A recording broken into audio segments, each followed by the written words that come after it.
வணக்கம், நான் அஞ்சலி. எங்கள் பள்ளியின் CVPSS நிகழ்ச்சிக்கு உங்களை அன்புடன் அழைக்கின்றேன். இன்று எங்கள் பள்ளியில் உருவாக்கப்பட்டுள்ள ஒரு கற்றல் இடத்தை பற்றி காண்பிக்க உள்ளேன். அதுதான் எங்களின் மூலிகை தோட்டம் ஆகும்.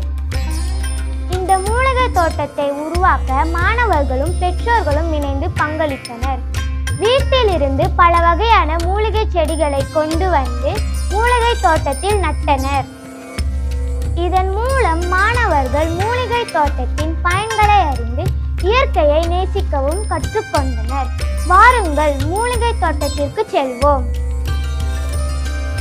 இந்த தோட்டத்தில் கறிவேப்பிலை, கற்பூரவள்ளி, முருங்கை, துளசி போன்றவை உள்ளன.